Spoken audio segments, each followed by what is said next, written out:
What's up, Discmaniacs? Zach here from Team Discmania and owner of RotorDiscGolfSupply.com. We have the Discmania Open Color Glow FD3.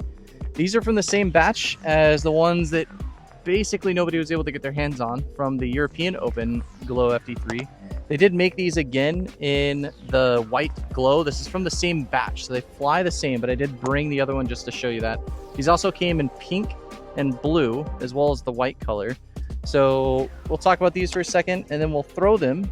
And just to show you, here is an OG Glow FD3. Also brought a Doombird 4, because this is probably the most overstable FD3 run I've ever seen until these other Glow ones came out. Then you also have the regular C-Line FD3, the Metal Flake FD3. These are both the newer runs. And then just to show you that they do not fly like these are the dealer exclusive Color Glow FD3s from, I think, 2019. There's a 2018 run C-Line FD3. And we're gonna throw all these, but first we're gonna talk about these guys. So feel in the hand, they have a slight taller shoulder here at the dome. Same feel though, just a little taller, makes it feel a little deeper in the hand than say the really flat C-Line FD3s that they've come out with lately. The Metal Flakes had a little bit of a height to them, not quite as much as these, but these are identical even though they have different stamps.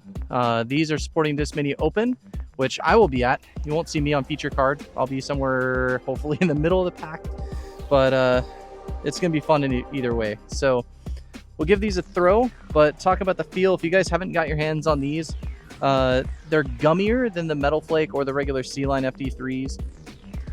Similar to kind of S-Line plastic and the gumminess feel. For like a C-Line, a lot of people really like that, but you still have the stiff rim feel, which feels great for forehand. They are still flat enough that forehand feels really good.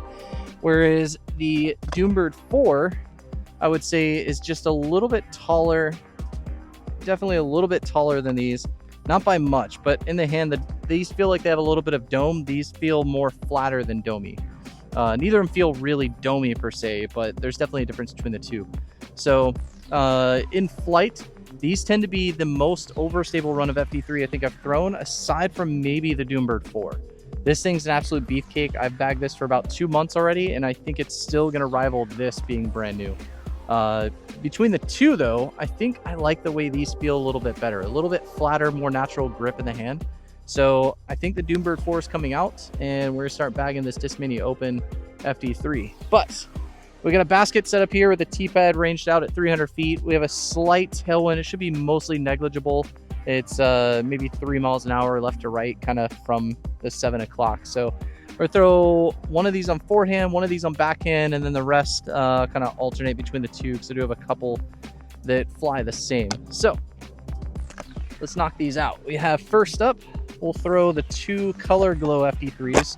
We'll go forehand and backhand with each. And again, slight tailwind left to right at about 300 feet exactly. I think it was like 299.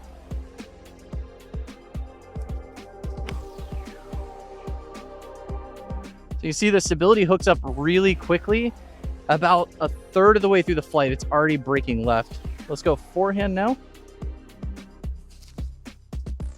First forehand out of the car. Don't quite have the 300 feet on the forehand, but stability is still really good, super smooth.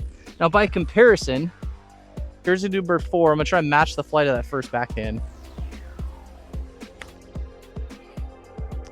You see it's just a little bit more stable, but not only that, it doesn't seem to push. It doesn't have the same glide. It just kind of gets to the ground. And that's what I'm really liking about these Color Glow FD3s that are coming out with the Discmania Open release. I think they drop next Friday on the 9th. I'd have to double check the date, but whatever the same day as the Discmania Open starts, that Friday, that's the day these drop. So out of all the Color Glow FD3s or the Glow FD3s of the past, to include the Doombird 4, these are my favorite run, just because they do have that little bit of a push instead of just like absolutely dump out. The Doombird 4 feels more like a splice in that way, that it just has no glide, which is weird given that it has dome, but it just gets to the ground really quick. So let's go. I got a love bug on my disc. These things are everywhere. This is an OG Glow FD3. We're gonna go backhand with this as well, so you can compare it with the 3 that I've thrown. I threw it more straight at it. So the thing with those, the stability is about the same as these new Color Glow FD3s, but you saw it just got to the ground really quick like the Doombird. Like it just doesn't have that push, like the speed. For whatever reason, it just doesn't want to push forward in the fade. It just gets to the ground, which I'm really liking about the flight of the new Color Glows. So let's throw some sea lines. So I have a regular sea line, a metal flake sea line from the new release. These fly pretty much the same. The metal flakes just look pretty. So we'll send out another forehand and then we'll go backhand with the sea line. So a little bit straighter. These are very forward pushing because they don't have that stability. And that's what I'm liking about the Color Glows, is they have the same forward push of these, but they have the stability that I think a lot of people are looking for in the FD3s.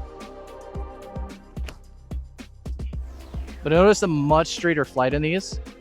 They still fade, but they fade way later in the flight, kind of as they're already getting to the ground. So this is a 2019 C-Line FD3, the last batch of FD3s before Innova stopped producing them. And then we started producing them in Europe. So we'll go forehand on this one. So same stability as the new C-Lines. A little more glide on those. They do have some dome similar to the new Color Glows. So you get that same forward push, but not the same stability. And Color Glows, we'll go backhand and forehand.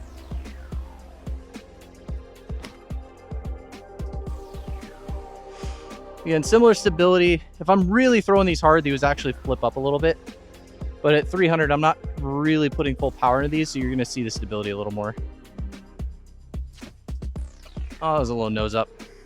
But still, just kind of that same, those fly really similar to the new C-Lines. Maybe a little bit less stability in them just because the new C-Lines, if you're throwing them into a headwind or you're throwing them really hard, you will see like almost a little bit of turn out of just a hint. If you throw them anhyzer, they hold for a long time. So that's pretty much it for the FD3s. I'm really loving these new Color Glows. They're definitely going in the bag over the Doombird 4. I'm probably gonna bag the new C-Line and the Color Glow just to have that difference in stability, so something a little bit straighter if I have a tailwind. And that's pretty much it. After that, I used to bag 4 FD3s, and now I'm just bagging the 2 because the stability is a little closer. Now we have some other great discs like the FD1s. So with the C-Line FD1, that kind of replaced the old Color Glow FD3s, and now the new Skywalker FD1 is replacing really kind of what I used to throw the FD2 for. The new Skywalker FD1 flies almost identical to the 3-tooled FD2s. So now dubbed the FD1, the flight's pretty much the same. The new C-Line FD1 flies similar to like the straightest old FD3. So I'm just bagging the new C-Line FD3, the Color Glow C-Line FD3, and a Vanguard. So if you haven't checked those out, make sure you grab one of those as well. So you can pick these up next Friday, the opening day of the Discmania Open, at discmania.net, or from me directly at rotordiscgolfsupply.com.